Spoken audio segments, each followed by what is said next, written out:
Hello. Thank you for volunteering for the Volunteer Income Tax Assistance and Tax Counseling for the Elderly program. In this video, we'll go over reviewing the rent certificate and entering the information into TaxWise. Let's review the paper rent certificate.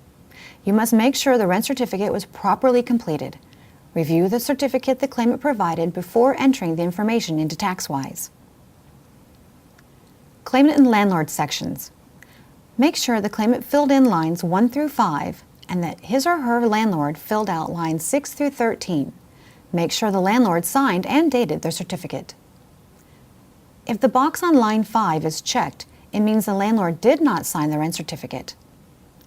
In this case, to submit a homestead claim, the claimant must provide you with copies of canceled checks, both the front and the back, or the money order receipts. Make sure the claimant followed the instructions and filled out the landlord section of their certificate. Verify the information the claimant provided is accurate when compared to the canceled checks or money order receipts supplied. Here are some things to look for when reviewing the landlord section of the rent certificate. As a preparer, make sure the information listed on the rent certificate is legible. The Department of Revenue will not accept rent certificates with whiteouts, erasures, or crossouts. If there are whiteouts, erasures, or crossouts, ask the taxpayer to bring in a new rent certificate. For question 9A, is the rental property subject to property taxes? If the answer is no, the box on line 9B must be checked, indicating the rent paid can be used to claim the homestead credit. If it is not, the rent paid cannot be used to claim homestead credit. If there is an amount entered after question 10B, review the boxes after question 10A. If the box is checked yes for a mobile or manufactured home, the amount entered on 10B should be treated as rent and put on Schedule H, line 14C. If the box is checked yes, a mobile or manufactured home site, the amount on 10B should be treated as taxes and put on Schedule H, line 13.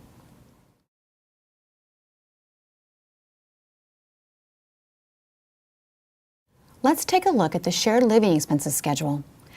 It's important for the claimant to fill out this schedule if the rent certificate shows more than one occupant and the claimant tells us they paid more than their equal share of the rent.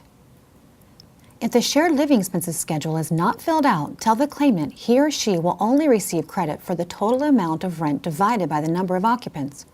Make sure the names of the occupants are filled in. The claimant listed the total amount of all shared living expenses paid by all occupants and listed the amount he or she paid. The total on line 5B cannot be greater than the total on line 5A.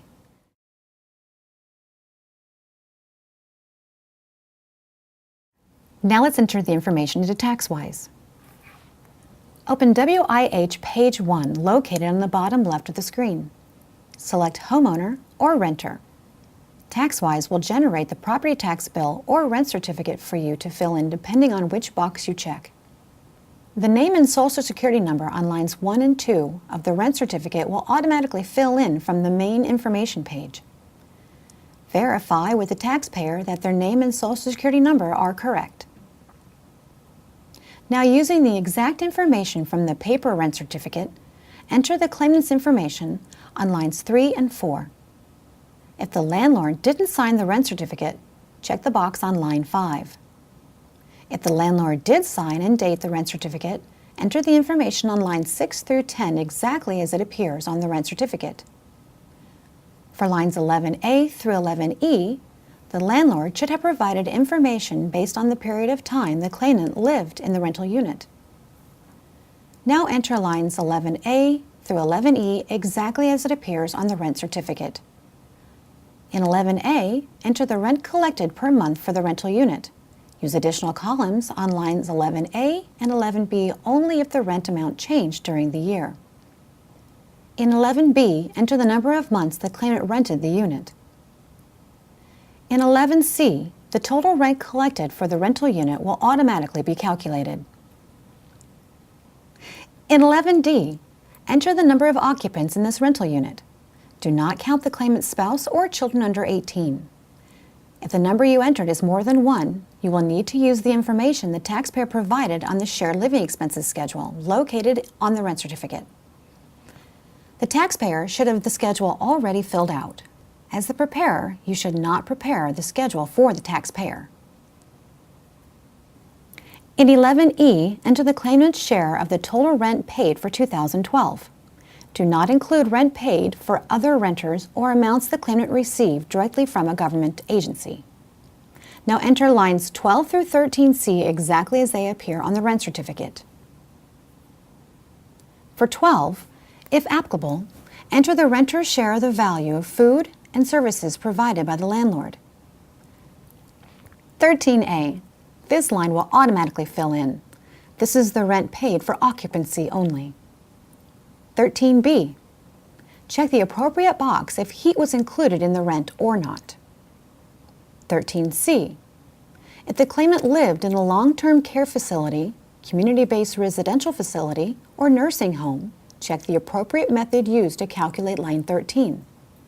Be sure to fill in the date the landlord signed the rent certificate. Shared living expenses schedule. If 11D has more than one occupant filled in, you'll need the information from the claimant's shared living expenses schedule. Just fill in lines 1 through 4 in the top section and the rest will calculate automatically. Remember, once you enter the rent certificate information, you must complete the rest of Schedule H. As a volunteer tax return preparer, you must make sure the rent certificate is properly completed. Again, do not accept any rent certificates with whiteouts, erasures, or any type of alterations. We hope you found this information helpful, and thank you for volunteering.